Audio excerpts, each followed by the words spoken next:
Texte de Lord Sheran, transmis par Channeling. Analysez le positif du négatif.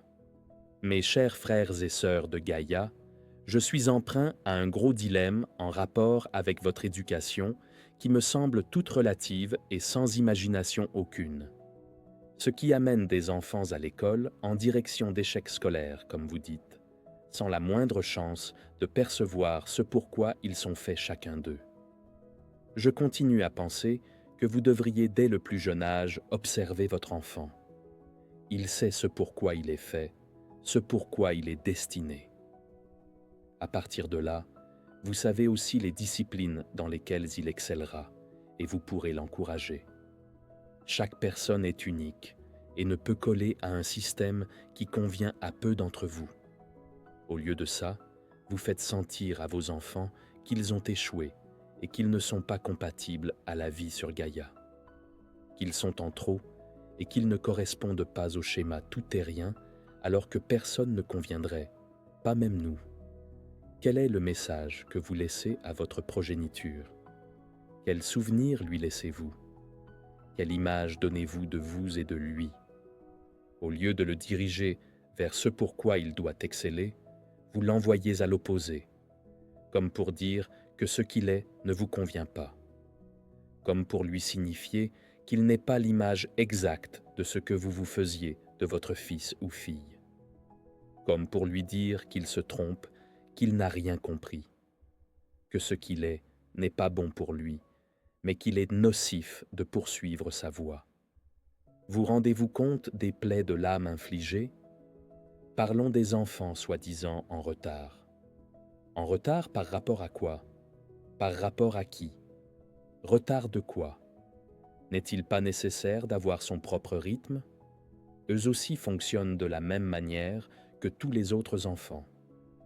L'approche reste la même, les propos édulcorés ou pas édulcorés sont essentiellement basés sur l'amour comme pour tout le monde. Maintenant, les enfants d'hier feront les adolescents de maintenant et les adultes de demain. Ce sont vos espoirs pour un monde meilleur. Faites-leur connaître l'alchimie divine, au lieu de les amener dans des lieux à la mode, mais qui plus est de perdition, tels que les salles de concert bruyants et discordants, tels que les salles de cinéma surpeuplées, projetant des films violents.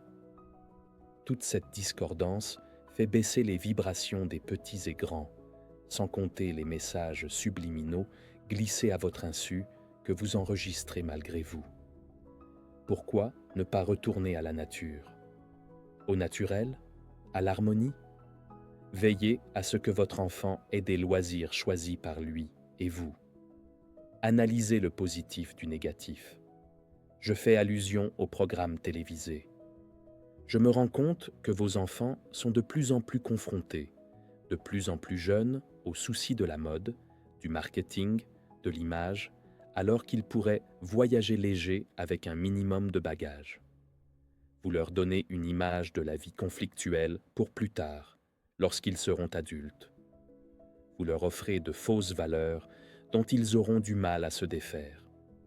C'est avec la plus grande précaution que j'aborde le sujet en raison de mes observations récentes et en raison des nombreux témoignages qui me sont parvenus. Cependant, je m'aperçois de la nette amélioration dans certaines parties du monde en rapport avec l'éducation apportée à vos enfants. L'école est un jeu que tous les enfants devraient trouver amusant. L'école devrait apporter la joie de vivre à vos enfants, et quel que soit l'âge. Ce n'est pas un travail, ni un devoir de réussir, mais juste un besoin chez chacun, une joie de passer la journée dans un lieu scolaire et éducatif pour le développement de chacun. Merci de votre écoute et à bientôt.